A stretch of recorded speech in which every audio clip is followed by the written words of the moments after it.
این یک گوپرو هیرو 6 بلک قدیمیه. کوچیک ولی قدرتمند. یه عالم فیلم باهاش گرفتم و کلی خاطره ساختم. ولی یه مشکل بزرگ داره. لرزش.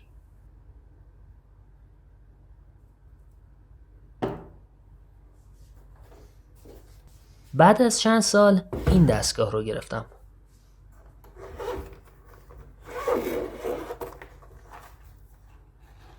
هوهم آی استدی پرو 2.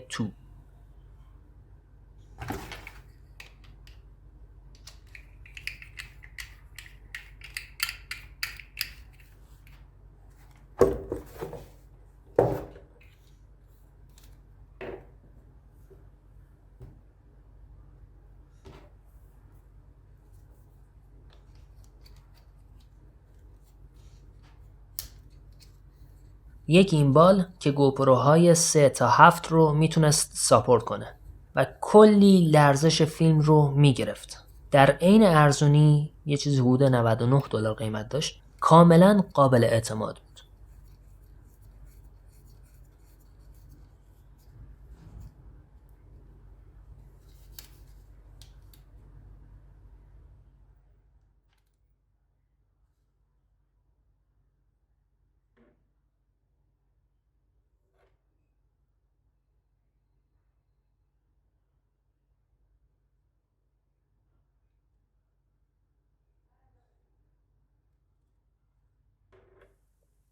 چند سال بعد با توجه به روند تغییر محتوایی که می ساختم نیاز به یه دوربین جدید داشتم.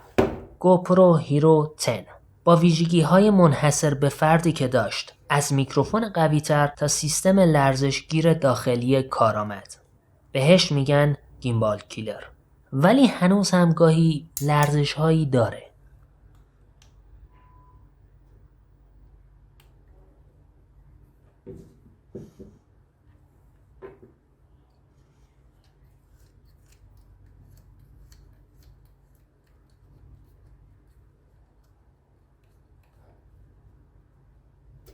حالا یه دوربین دارم که به کارم نمیاد چون قدیمیه. یه گیمبال دارم که خیلی خوب کار میکنه و یه دوربین جدید که توی گیمبال قدیمی جا نمیشه.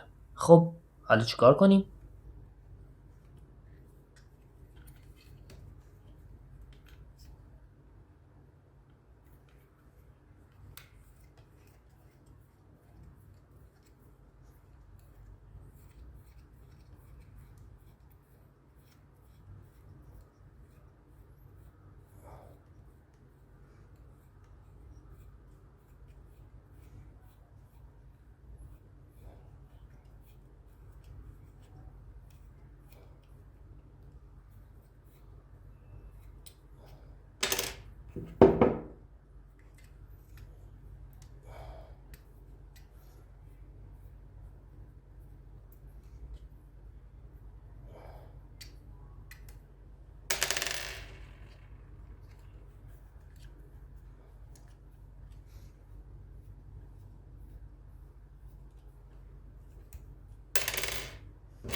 توی یه سری بررسی‌های اینترنتی به یه پدیده برخوردم به نام کابل ارگانایزر. شبیه همون چسبه پارچه‌ایه که توی خیاطی هم استفاده میشه.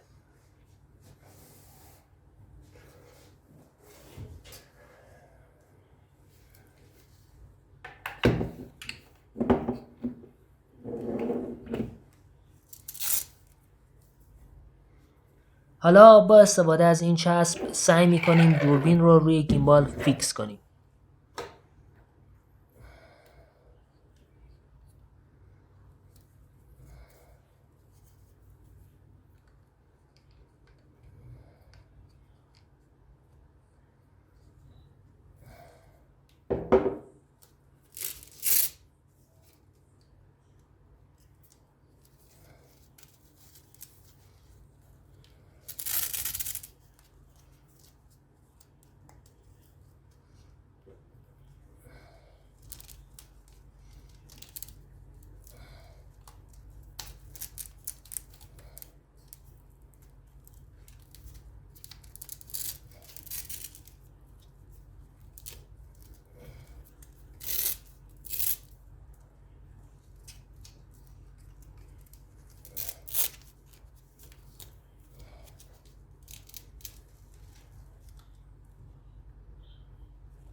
وقت تست ماجراست.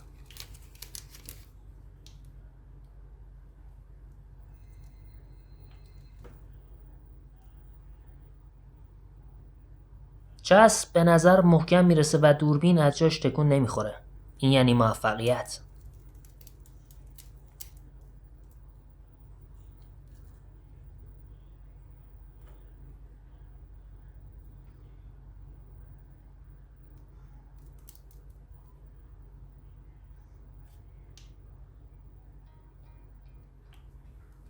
ممنون که این ویدیو رو دیدید. فعلا.